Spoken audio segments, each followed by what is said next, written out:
இன்றைக்கு நாம் தியானிக்க இருக்கிற வசனம் ஏசாயா 54ஆம் அதிகாரம் 10வது வசனம். மலைகள் விலகினாலும் பர்வதங்கள் நிலைபெயர்ந்தாலும் என் கிருபை உன்னை விட்டு விலகாமலும் என் சமாதானத்தின் உடன்படிக்கை நிலைபெறாமலும் இருக்கும் என்று உன்மேல் மனதுருகுகிற கர்த்தர் சொல்லுகிறார். இன்னைக்கு கர்த்தர் நம்மோடு கூட இடைப்படுகிறார். தேவன் யாருக்கு கிருபையை அளிக்கப் போகிறார், என்ன நேர்ந்தாலும் அவங்களுக்கு அந்த கிருபையை நான் தருவேன்னு சொல்கிறார். அதாவது மலைகள் விலகினாலும் பர்வதங்கள் நிலைபெயர்ந்து போனாலும் அவருடைய கிருபை நம்மை விட்டு விலகாது. அவர் சமாதான உடன்படிக்கை நிலைபெறாமல் காப்பார். ஏன்னா நம் தேவன் நம்மேல் மனதுருகுகிற கர்த்தராக இருக்கிறார். அவர் இரக்கமும் மனதுருக்கமும் நீடிய சாந்தமுள்ள தேவன்னே சொல்லப்பட்டிருக்கு.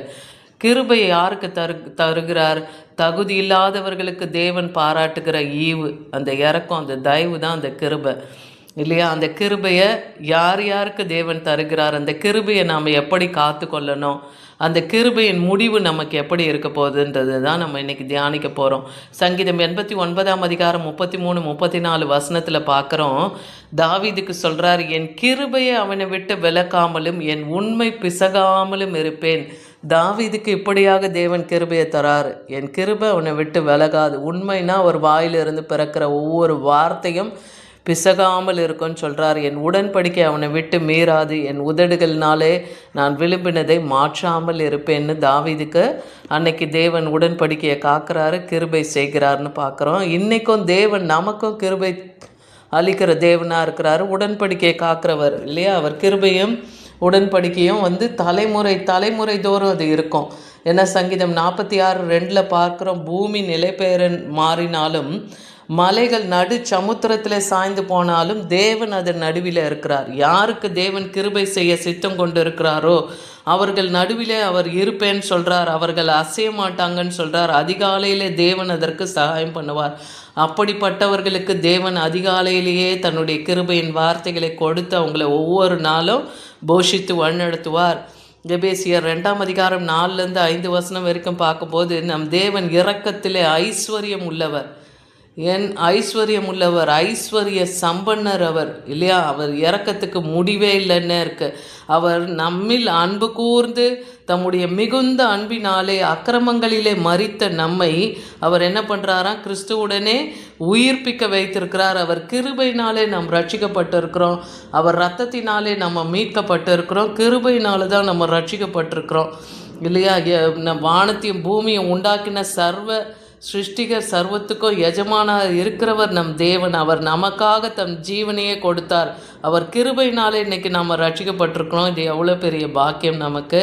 மத்தேயு 24:35 சொல்கிறார், வானமும் பூமியும் ஒழிந்து போனாலும் என் வார்த்தை ஒழிந்து போவாது. உங்களுக்காக நான் கொடுக்குற வார்த்தை, கிருபையின் வார்த்தை, இரக்கம், தயவு, அது என்றைக்குமே ஒழிந்து போவாது. என் வார்த்தை ஒழிந்து போவாதுன்னே சொல்கிறார். தேவனுடைய கிருபா வரங்கள், அவர் அழைத்த அழைப்பு என்னென்னைக்கும் மாறாது. உங்களை தேவன் உலகம் தோன்றுவதற்கு முன்பாகவே, தாயின் கருவிலே உருவாவதற்கு முன்பாகவே பெயர் சொல்லி அழைத்து அறிந்திருக்கிறேன்னு சொல்கிறார். அப்போ அவர் அழைப்பு நமக்கு மாறாது இல்லையா? அவர் கிருபா வரங்களை நமக்கு கொடுத்துருக்கிறார், அதெல்லாம் என்றைக்கும் மாறாதுன்னு ரோமர் 11:29 பார்க்குறோம்.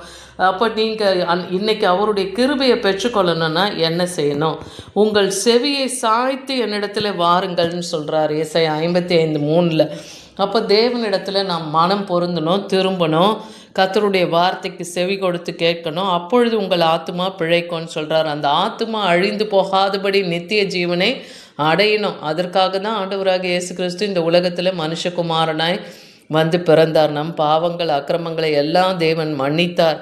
அவர் இரக்கத்தினாலே நம்மை மூடினார்னு பார்க்குறோம். அவர் நம் ஆத்துமா இன்னைக்கு பிழைக்கணும்னா முதல்ல அவருக்கு செவி சாய்க்கணும். தாவீதுக்கு அருளினேன்னு அந்த நிச்சயமான கிருபையை உங்களுக்கும் நான் நித்திய உடன்படிக்கையாக ஏற்படுத்துவேன்னே சொல்கிறார். அன்னைக்கு தாவீதுக்கு கொடுத்தார் அந்த கிருபை, இன்னைக்கு நமக்கும் கொடுக்க சித்தமாக இருக்கிறார். அதுக்கு நாம் என்ன செய்யணும்? கர்த்தருடைய வார்த்தைக்கு செவி கொடுக்கணும்.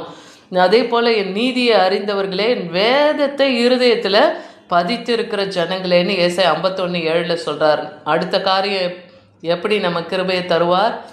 தேவனுடைய வேத வசனம் நம் இருதயத்தில் இருக்கணும். அவருக்கு நாம் செவி கொடுக்கணும். மனுஷர்களுடைய நிந்தைக்கு பயப்படாதீங்க. உங்கள் தூஷணங்களுக்கெல்லாம் நீங்கள் கலங்காமல் இருங்க. ஏன்னா கர்த்தர் உங்களுக்கு கிருபை பாராட்டுகிறார்.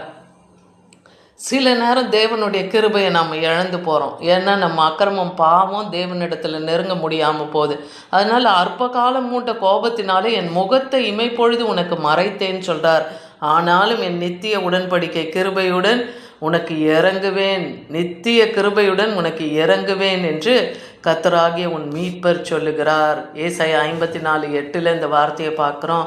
கொஞ்ச காலம் அவர் நம்ம மேலே ஏற்பட்ட கோபத்தினால அவர் முகத்தை நமக்கு மறைக்கிறார். ஆனாலும் அவர் நித்திய கிருபையோடு நமக்கு இறங்கி அவர் முகத்தை நமக்கு மறுபடியும் காமிக்கும்போது நம்ம இரக்கத்தை பெற்றுக்கொள்கிறோம். யாருக்கு தேவன் அடுத்து கிருபை செய்கிறார்னா, அவனோடு பண்ணின உடன்படிக்கை ஜீவனும் சமாதானமுமாக இருக்கும்னு மல்கியா 2:5 சொல்கிறார். யாருக்குன்னா, கர்த்தருக்கு பயப்படுகிறவனுக்கு, தேவனுக்கு பயந்து நடக்கிறவர்களுக்கு தேவன் பண்ணின உடன்படிக்கை எப்படி இருக்குமா? ஜீவனும் சமாதானமுமா இருக்கும். அவன் தேவ பயத்தோடு இருக்கிறதுனால இவைகளை அவனுக்கு கட்டளையிட்டேன். அவன் என் நாமத்துக்கு பயந்து இருந்தான். கர்த்தருடைய நாமத்துக்கு நம்ம பயந்து இருக்கணும். முதலாவது நம்ம பிள்ளைங்க கூட கர்த்தருக்கு பயந்து இருக்கிறவர்களாக இருக்கணும். அவர் நாமத்துக்கு பயப்படணும். தேவனுக்கு கொடுக்க வேண்டிய கனத்தை பிள்ளைகளும் கொடுக்க நம்ம கற்றுக் கொடுக்கணும். பெற்றோர்களுக்கு கீழ்ப்படிந்தோம், தேவனுக்கு பயந்தும் கீழ்ப்படிந்தும் அவங்க நடக்கணும் இல்லையா? அந்த பயம் இருந்ததுன்னா தேவனுடைய கிருபை பிள்ளைகள் மேலும் இருக்கும். ஏசாயா 49:10 பார்க்குறோம். அப்படி தேவனுடைய கிருபை பெற்றவர்கள் பசியாக இருப்பதும் இல்லையாம், அவங்க தாகமாக இருக்கிறதும் இல்லை, உஷ்ணமாகிலும் வெயிலாகிலும் அவங்க மேலே படுவதில்லைன்னே சொல்கிறார். அவர்களுக்கு அவர் இறங்குகிறவராக இருந்து அவர்களை நடத்தி அவர்களை நீரூற்றுகள் இடத்திலே கொண்டு போய் விடுவார். அப்போ பஞ்ச காலத்திலும் தேவன் அப்படிப்பட்டவர்களுக்கு தேவன் கிருபையை செய்கிறார். பஞ்சகாலத்திலும் அவர்களுக்கு திருப்தியாய் போஷிப்பார். அந்த மகா வறட்சியான நாட்களில் கூட கர்த்தர் ஜீவ ஊற்றா இருக்கிறார் இல்லையா? ஜீவ ஊற்ற அண்டைக்கு நம்மை கொண்டு போய் விடுவார்.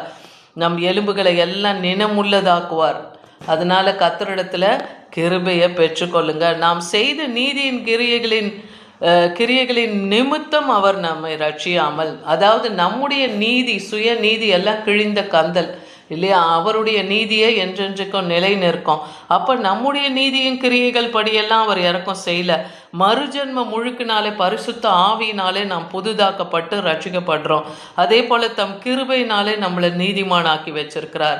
அவர் நித்திய ஜீவன் உண்டாக்குகிறார். அந்த நம்பிக்கையும் அந்த சுதந்திரமும் நமக்கு இருக்குன்னா நம் இரட்சகராகிய இயேசு கிறிஸ்து மூலமாக தான் அந்த நித்திய ஜீவன் நமக்கு உண்டு.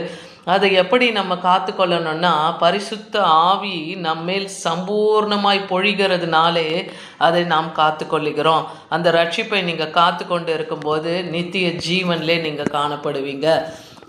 ஏன்னா பிதாவாகிய தேவன் குமாரனை, தன் ஒரே பேரான குமாரனை விசுவாசிக்கிறவன் எவனோ அவன் கெட்டு போகாதபடி நித்திய ஜீவனை அடையும்படியாக அவரை இந்த உலகத்துக்கு கொடுத்து இவ்வளவாய் அன்பு கூர்ந்தார்னு பார்க்குறோம் யோவான் 3:16. அப்போ அவரை விசுவாசிக்கணும். அவரை அனுப்பின பிதாவையை நாம் விசுவாசிக்கும் போது நித்திய ஜீவன் உண்டு.